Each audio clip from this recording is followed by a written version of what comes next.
یه زن توی خیابونای متروک آخرالزمان تنها قدم میزنه که یه سایه مرموز پشت سرش سبز میشه.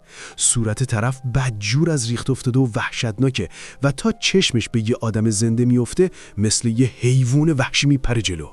به جدیدترین تریلر زامبی محور سال 2026 خوش اومدین.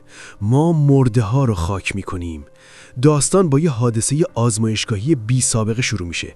یه پالس الکترومغناطیسی خیلی قوی کل جزیره رو در مینورده و تلفات سنگینی روی دست جمعیت 500,000 نفریش میذاره.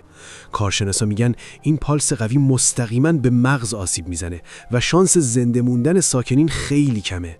با این حال شخصیت اصلی داستان یعنی مالی بدون مکث راهی این منطقه فاجعه زده میشه، چون شوهرش تو این جزیره کار میکرد و الان اسمش تو لیست گم شده هاست. حتی اگه شوهرش واقعا مرده باشه، مالی میخواد جسدش رو پیدا کنه. اما کارای مقامات رسمی واقعا عجیبه. بلافاصله بعد از حادثه جزیره قرنطینه میشه، چه برسه به ورود رسانه ها. حتی خانواده های قربانیان هم حق نزدیک شدن ندارن. مالی هر دری رو میزنه و بالاخره به عنوان داوطلب جمع‌آوری اجساد وارد جزیره میشه. راستش خیلی‌ها هم همین کارو کردن تا شاید بتونن رد و نشونی از خانواده‌های گمشده‌شون پیدا کنن. اما سخنرانی افسر ارشد یهو ولوله‌ای بین داوطلبا راه میندازه. بعضی از جنازه ها علائمی غیر عادی و غیر قابل توجیهی از خودشون نشون میدادن. اونا بدون هیچ هشداری دوباره زنده میشدن. افسر سریع برای آروم کردن اوضاع توضیح میده که این مرده های متحرک خیلی کند حرکت میکنن و اصلاً تهاجمی نیستن و تو هر خیابون هم سربازای مسلح کشید میدن. رنگ از رخسار مالی میپره، اما با فکر کردن به شوهر گم شدهش دندون روی جیگر میذاره و طاقت میاره. مالی بعد از گرفتن تجهیزاتش همراه گروه سوار اتوبوس میشه تا برای جمع کردن جنازه ها برن سمت منطقه قرنطینه. منظره روبروش غیر قابل تحمله. همه جا پر از خاکستر و ویرون است. جزیره‌ای که یه روزی آباد بود حالا تبدیل شده به یه قبرستون سوت و کور. داوطلبا تو گروه‌های 2 نفره خونه به خونه میگردن و تو خیابون‌ها جسد جمع میکنن. مالی با احتیاط از یه سالن رد میشه و از لای پرده جنازه یه خانواده 3 نفره رو میبینه. اما مرگ انقدر ناگهانی سراغشون اومده بود که حتی وقت نکرده بودن شیر آب رو ببندن. همکار مالی دیگه نمیتونه این حجم از تراژدی رو تحمل کنه و جا میزنه. همکار دوم مالی اسمش جیسونه. این یکی خیلی بیخیالتر به نظر میرسه. دیدن جنازه نه تنها حالش رو بد نمیکنه، بلکه راحت سر صحبت رو باز میکنه و شوخی میکنه. با حضور جیسون مالی کم کم به این کار طاقت فرسا عادت میکنه. حداقل دیگه با دیدن جنازه های ترسناک از ترس جیغ نمیکشه. مالی تو دلش خوب میدونه چیزی که داوطلبا ازش وحشت دارن وضعیت دلخراش جنازه ها نیست، بلکه دیدن یه چهره آشنا تو کوه اجساده. مالی با دیدن عکس عروسی روی دیوار یاد لحظات شاد خودش و شوهرش میفته. اون اولش میخواست مستقیم بره سمت جنوب، جایی که شوهرش کار میکرد. اما سرباز ارتش بهش گفت که آتش سوزیای اونجا هنوز خاموش نشده و تو محاصره مطلقه. مالی چاره‌ای نداره جز این که با دلهره جنازه جمع کنه و منتظر بمونه. یه روز اون و همکارش جیسون وارد یه مغازه میشن که یهو صدای فریاد از بیرون میاد. یه داوطلب میدوه تو خیابون و یه منور روشن میکنه. معلوم میشه که یه مرده متحرک پیدا کردن. سربازا با شنیدن خبر سر میرسن و چند تا شلیک میشه. دل مالی هوری میریزه و به سرقه پوتو نزدیکترین انبار. نور چراغ قوه‌اش رو میندازه رو زمین و میبینه ای دل غافل، لکه های خون ریخته. یه سایه میبینه که پشت قفسه ایستاده. از قضا اینجا هم یه زامبی پنهان شده بود. اما ارتش که صراحتاً گفته بود اینا بی خطرن و کاری به کار کسی ندارن.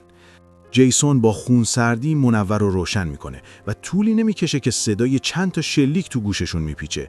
یه حس از دست دادن عجیبی به مالی دست میده. اون همیشه حس میکرد این مرده‌های متحرک هنوزم یه جورایی آدم حساب میشن و نباید اینطوری بیرحمانه قتل عام بشن. این برخورد سرد ارتش باعث میشه مالی واسه پیدا کردن شوهرش مصمم‌تر بشه. با این حال اینجا شمالی ترین نقطه جزیره است و خیلی از محل کار شوهرش فاصله داره. چند بار خواست از حکومت نظامی سوء استفاده کنه و یواشکی جیم بزنه، اما هر بار با یه داوطلب دیگه روبرو میشد. بعد از کلی کلنجار رفتن با خودش میره پیش جیسون و نقشش رو بهش میگه، به این امید که جیسون باهاش همراه بشه تا قاچاقی برن تو منطقه قرنطینه جنوبی و شوهرش رو پیدا کنن. معلوم نیست تو سر جیسون چی میگذشت، اما با درخواست مالی موافقت میکنه. کل سحر جیسون قفل یه تعمیرگاهو میشکونه. تو همون نگاه اول یه موتور آفرود انتخاب میکنه. بالاخره راه درازه، مگه میشه بدون وسیله رفت؟ این دوتا غرق بررسی مسیر بودن و اصلاً حواسشون نبود که یه زن با موهای بنفش رو زمین افتاده.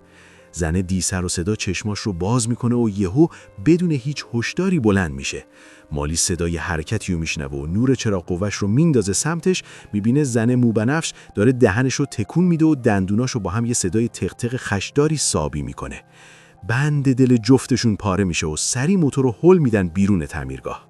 این مرده متحرکی که الان دیدن نگاه خیلی وحشیانه‌ای داشت و با اون قبلیا که صورتشون بی حالت بود خیلی فرق میکرد. انگار هر لحظه ممکن بود بپره و آدم رو تیکه پاره کنه.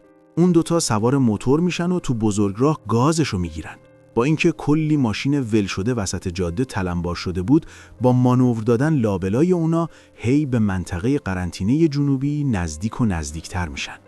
اما خوشحالی مالی دوام زیادی نمیاره، چون جیسون یهو میزنه رو ترمز.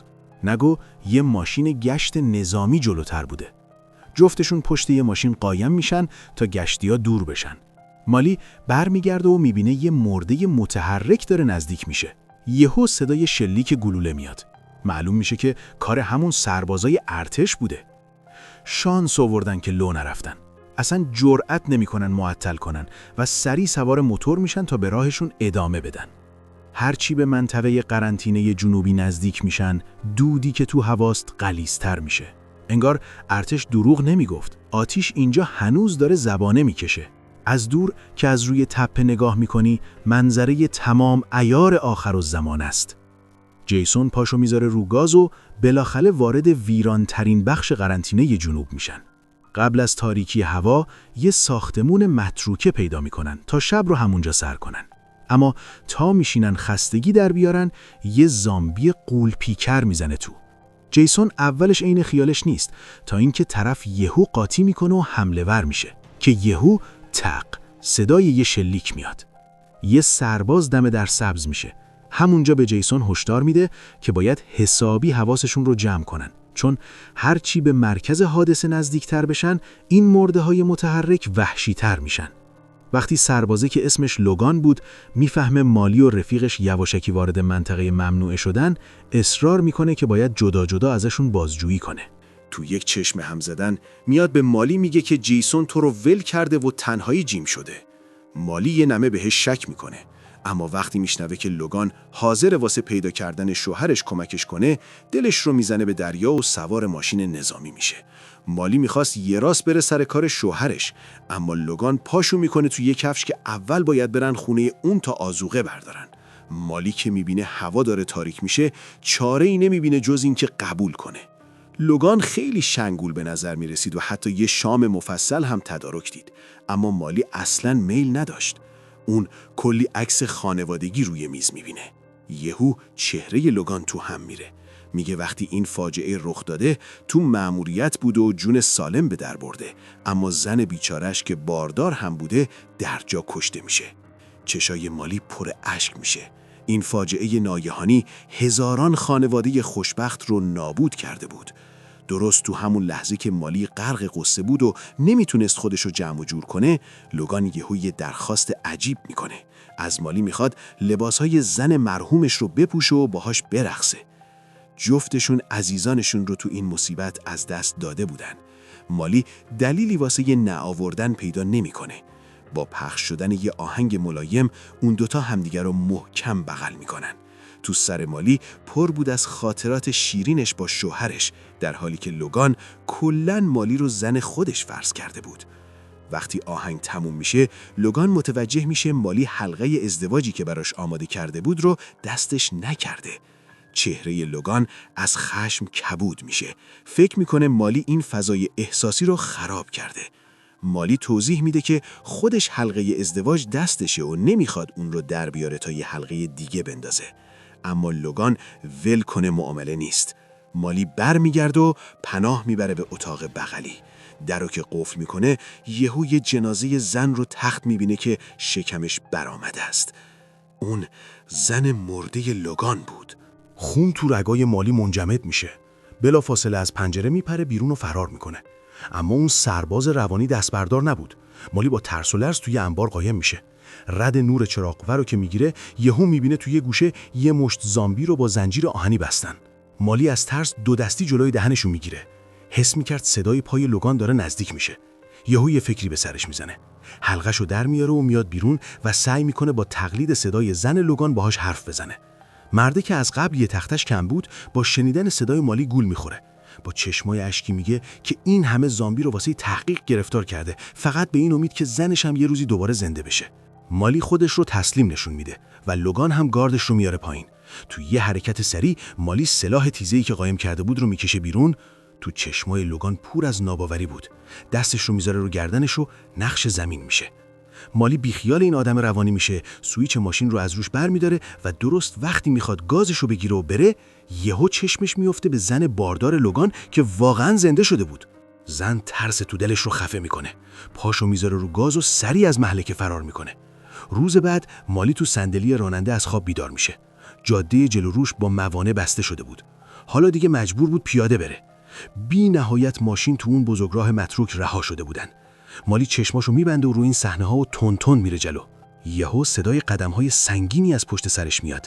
یه زامبی قرش کنان بهش حمله بر میشه. مالی با تیزهوشی و سرعت عمل میپره توی اتوبوس واژگون شده. از اونجایی که زامبیا تو حرکت کردن لنگ میزدن، مالی از فرصت استفاده میکنه، یه جسم سنگین برمیداره و محکم میکوبه تو سرش. وقتی مطمئن میشه طرف دیگه نفس نمیکشه، یه تبر گنده برمیداره و به راهش ادامه میده. اینجا تا جایی که شوهرش هست کمتر از 6 مایل فاصله داره. مالی یه کاروان پیدا میکنه تا شب رو توش بخوابه. عکسای اون خانواده 4 نفره صاحب ماشین رو دیوار چسبیده بود. حتما بلایی سرشون اومده.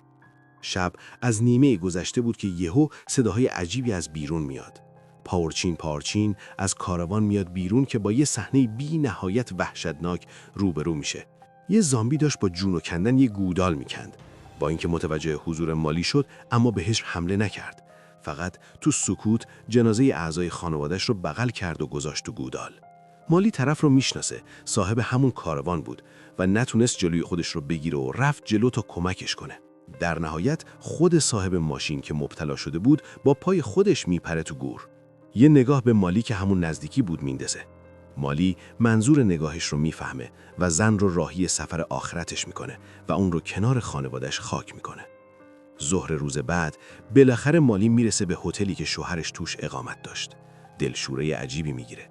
بعد از کلی پیاده‌روی بدون اینکه حتی یه بازمانده ببینه، مالی دیگه خودش رو از لحاظ روانی آماده کرده بود که احتمالاً شوهرش هلاک شده. آروم آروم میرسه به ته راهرو، بالاخره اتاق شوهرش رو پیدا میکنه و با دلی پر از غصه در رو باز میکنه. همونطور که حدس زده بود، یه جنازه کنار تخت افتاده بود. مالی بغضش رو قورت میده و تو سکوت 4 زانو جلوی شوهرش میشینه. اشک تو چشماش حلقه زده بود که یهو میبینه انگشت شوهرش خالیه.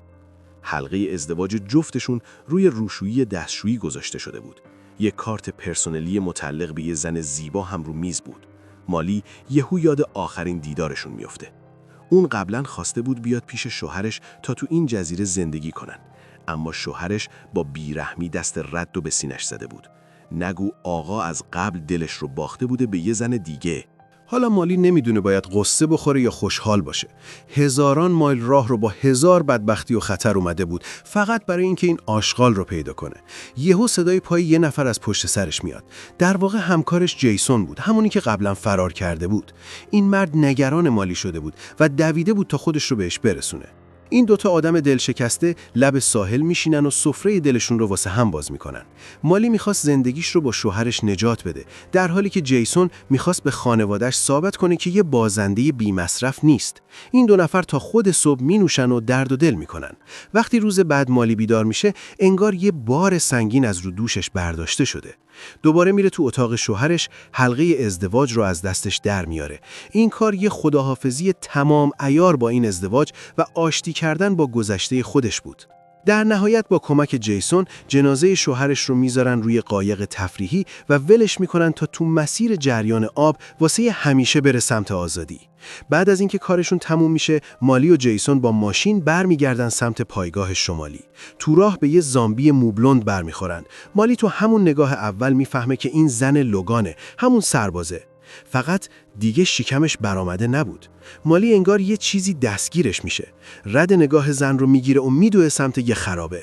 یه نوزاد تازه متولد شده یه سالم همونجا دراز کشیده بود. جفتشون با چشمای گرد شده و پر از تعجب زل میزنن به بچه. حتی اگه نظم دنیا هم از هم بپاشه، عشق و محافظت میتونه مرز بین مرگ و زندگی رو رد کنه و امید از دل ناامیدی جوونه بزنه. این فیلم صحنه‌های اکشن و خونریزی زیادی نداره. بیشتر تمرکزش روی سفر درونی و روانی شخصیت اصلی زن داستانه. این همون قدر که یه سفر پرتعلیقه، مسیر رستگاری خودش هم هست. بالاخره خیلی‌ها واسه رسیدن به یه دل مشغولی جنگیدن و یاد گرفتن تو دل حسرت‌ها رشد کنن. خب، ویدیوی امروز همینجا به پایان میرسه. رفقایی که نظر متفاوتی دارن لطفاً تو بخش کامنت ها بنویسین و تا با هم گپی بزنیم.